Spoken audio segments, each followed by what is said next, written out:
Hi, welcome back to my channel. Thank you for watching and for subscribing. And if you're just visiting, please consider subscribing.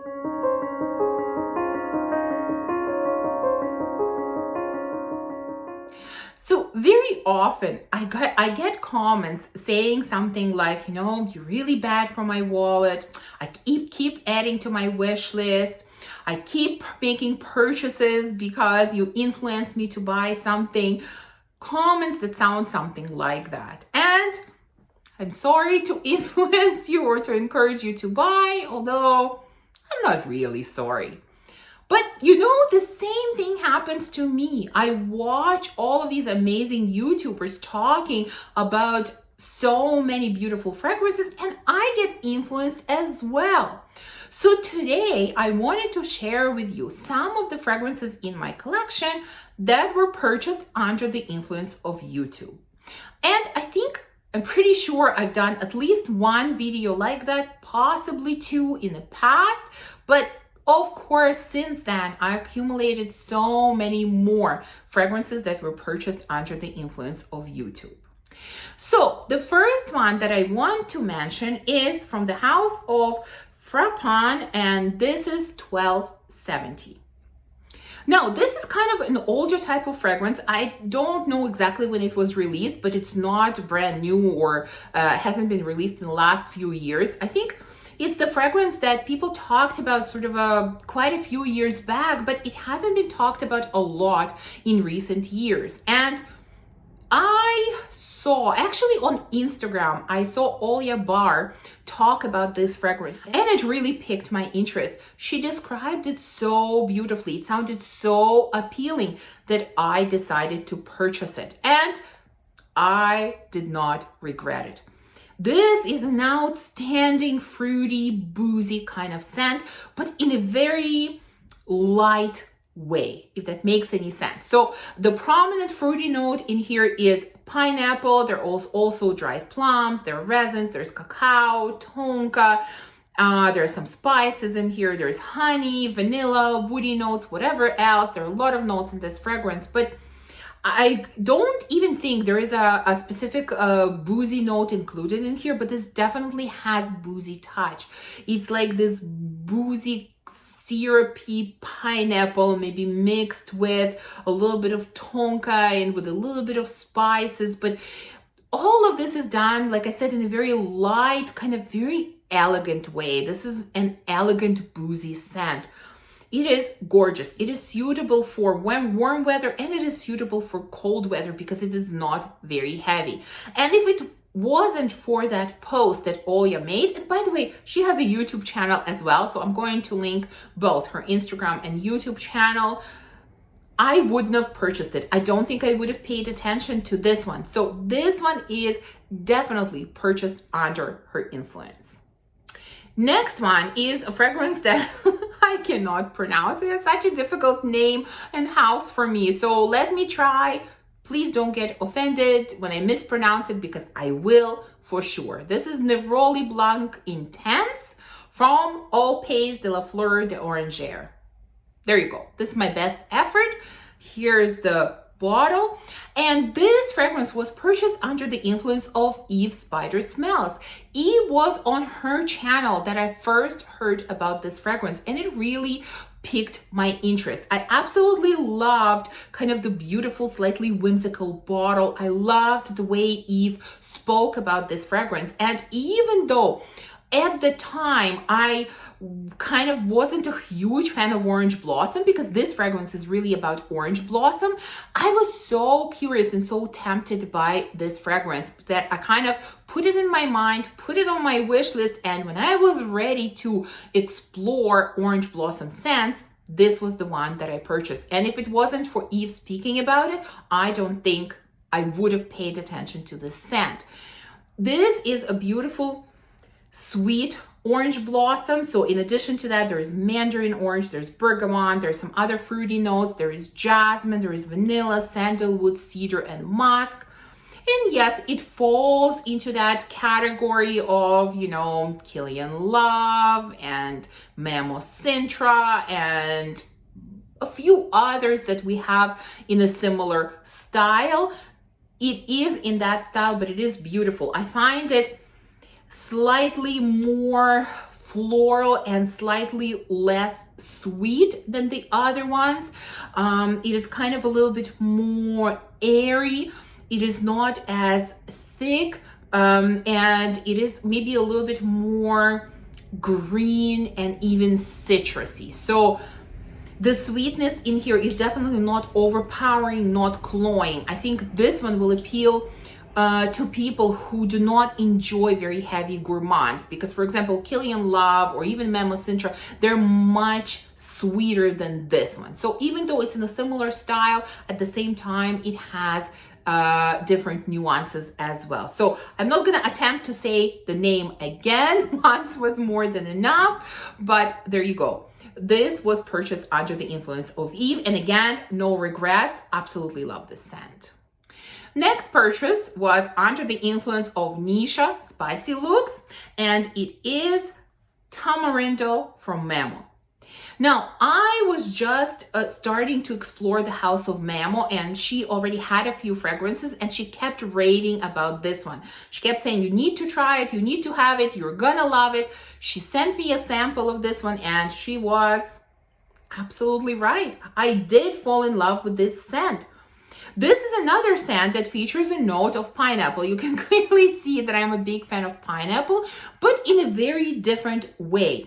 This one also has a strong note of patchouli, and to me, it kind of has that slightly earthy, woody touch. This one is barely sweet. Like the sweetness is very, very mild in this one. To me, the pineapple in here is almost slightly unripened pineapple. Like it's still a little bit green and a little bit hard and not overly juicy. That's the type of pineapple that I get in here. The patchouli in here is sort of reminiscent of patchouli in Coco Mademoiselle from Chanel. So I know that many people kind of compare the two scents. I do see some similar elements, although overall, when you put everything together, the scents are different. So this is kind of a fresh green pineapple with some earthiness and some woodiness. Gorgeous, gorgeous scent. Of course, beautiful bottle, as all of the Memo bottles are. So thank you, Nisha, for recommending this scent. This has become a staple in my collection, and it's definitely staying for a long time. Next one is kind of a gem of a fragrance, I think, because it is discontinued and quite challenging to find. And this is Si Le Parfum. And if it wasn't for Sarah Mays, I would have never even, I think, known about this fragrance. I heard her talk about this fragrance before I heard anyone else talk about it, because definitely more people have mentioned the scent since then. But for me, she was the first one to mention it. And again, the way she described it, the way she spoke about it, just captivated my attention. And even though I have never been, a huge fan of Sea Line, I decided I absolutely must track this one down. I must find it and try it. And so the only place that I've seen it and the only place that I know about that sells it is FragranceNet. It's very often out of stock, but it does come back in stock. So I've been stalking FragranceNet for a long time, and then when it finally became available, I purchased it, and what an amazing purchase this is. This is a true gem. In my mind, this is a true gem. This is so many levels above, the original C and the other flankers that I have tried. Although I heard from some that the new C Intense that came out, I think this year, is kind of similar to this one. I really don't know. I haven't tried that one, but I've tried pretty much all of the other flankers. And like I said, this one is so many levels above. Of course, it is still about blackcurrant, just like all the fragrances from Sea Line, but this one is so much deeper and stronger and darker and more seductive and more resinous and kind of boozy. It is incredible. This is actually my scent of the day today. I really felt like wearing this one today, and it is amazing. So Like I said, blackcurrant is a note in here. There's also amber, there's benzoin, vanilla, patchouli. Yes, all of that put together really gives it kind of red wine, boozy type of touch together with blackcurrant jam. So it's blackcurrant jam combined with red wine. That's what I get out of this scent. It is absolutely amazing. Such high quality scent. This is a must. If you can find it, I think this is a must. Next fragrance I learned about from Sebastian's channel. I think he just recently changed the name, the Perfume Guy, I think.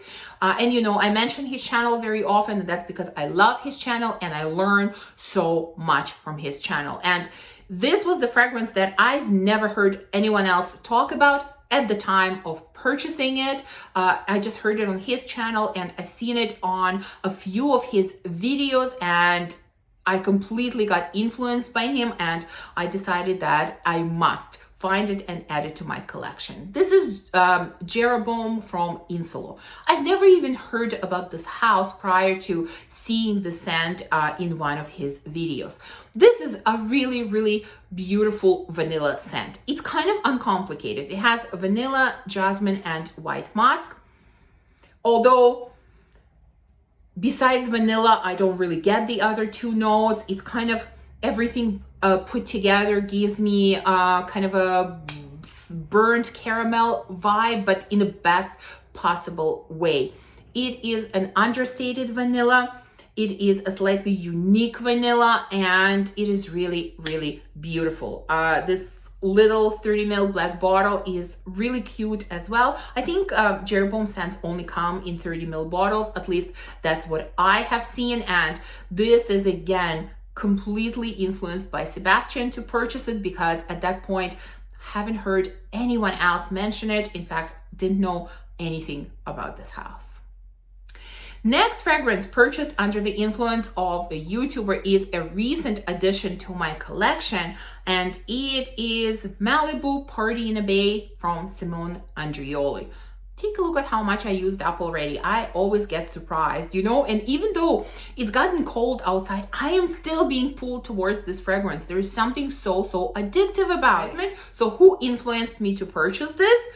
I think most of you will know. It was, of course, Marcelina Teresa is her channel. She spoke a lot about the house of Simone Andriole, and she especially raved about this fragrance, and we have very similar taste overall. And so of course I trusted her opinion and her taste, and I blind bought it, and oh my God, this is one of the best buys of this year. It's a summer fragrance, of course. It's some kind of coconut exotic drink. That's what it smells like, with heavy dose of lime. There's very strong lime in here. Yes, this scent is somewhat similar to Virgin Island water from Crete, but in my opinion, it is better. It is juicier, it is more delicious, and it performs much better. What an outstanding suggestion. Thank you, Marcy. You were absolutely right. This is gorgeous, and I'm really glad that you influenced me to purchase this. Next on my list is a unicorn, a gem that again, I recently finally found after at least a few years of looking for. This is My Insolence from Guerlain. And of course, the way it got on my radar was from Claire Smurfy Girly, because she used to rave about this fragrance. I mean, she still mentions it, you know, not quite as much as she did, I think, when she first discovered it herself. But when she first started talking about it, she just raved and raved and raved about this fragrance. And that's how I got influenced that I really need to have it. I really need to find it. Of course, this is a discontinued gem that's really hard to find. That's why it took me a few years to find it, but I'm absolutely thrilled to have it, and really glad that I listened to her, because this is absolutely beautiful. I wasn't a huge fan of the original Insolence. It smelled like, you know, candied violets. It was a bit too sweet and too cloying and too much violet in it for me. this one I like so much more, and I find it very different. I find it quite different from the original. So some of the main notes in here are, of course, almond blossom, there is raspberry, there is vanilla, there is tonka, there is patchouli, and it's almond blossom that I'm getting very strongly in here, mixed together with a little bit of vanilla and a touch of raspberry. It is a little bit powdery, but I think patchouli kind of tones down the sweetness and powderiness and maybe add a touch of earthiness, but very light touch. Overall, gorgeous, nutty, slightly fruity, slightly powdery type of scent. A little bit hard to describe, but gorgeous. I understand why Claire raved about it so much, and so this is completely her fault that I got obsessed with this fragrance. Next one on the list is Overture from Xerjoff. I think many of you know who influenced me to purchase this one, because she influenced, I think, many of us to take a look at this fragrance. Of course, this was Demi Rowling. When she raved about this fragrance, it put it on my radar, and I decided to risk it, blind buy it, and try it, and I love it. This was one of my most used fragrances this summer. In fact, it sort of replaced another fragrance that I thought I was going to use a lot in the summer, but instead I ended up using this one. Now, I would have never, I think, paid attention to this fragrance had it not been for Demi, because it has a note of fig, which is kind of tricky for me. Many fig fragrances turn kind of bad on me. Not this one. In fact, I don't really even get fig so much. Like, to me, this is an explosion of tropical fruits. I don't know what kind of fruits, it's just a mixture of different fruits, but it's an explosion of tropical fruits. What else is in here? There are some floral notes in here. Again, not really getting any specific floral per se. Maybe ylang-ylang a little bit. That kind of helps me feel that this is a tropical scent. There is vanilla, there is cashmere wood, there is amber. So it is very creamy. This scent is very creamy. This is perhaps where fig is actually playing a role, because sometimes I think fig can add to the creaminess of the scent. It is gorgeous, absolutely gorgeous. So glad that Demi raved about it and that I listened and purchased. Like I said, one of my most used fragrances this summer. And so I have two more fragrances to mention. The next one is Note Vanille from Micallef, and it was Tara Olfactophiles who influenced and convinced me that I needed to have this fragrance. She was the first one that I heard talk about this fragrance. And because, again, we have quite similar taste in fragrance, both of us love vanilla. When she raves about vanilla, I listen, I have to. And she raved about this one, and I thought I absolutely must get it. This was a little bit challenging to get, but I did earlier this year, and it's beautiful. It's kind of sweet, boozy, woody type of vanilla with a very creamy base. To me, this has a very creamy base. I'm not even gonna go through the notes. I think there is actually the note of rum, so that's why I'm getting booziness in here. There's sandalwood, which is probably adding to the creaminess. Doesn't matter. We don't even need to look at the notes. This is boozy, woody, sweet, very creamy type of vanilla. Absolutely gorgeous. The bottle is really beautiful as well, and I love the color of the juice. By the way, I heard some people ask, why my color of the juice is kind of this dark ambery color, and some of the newer purchases have this kind of very light, almost transparent color. So I can't remember what video it was. I think it was one of the vanilla videos that I did earlier this fall. Micallef actually commented on my video, and they explained that newer batches of Note Vanille have the clear transparent juice. This was one of the older formulations or older batches of this fragrance that had this darker color. I don't think they have these bottles with a darker juice.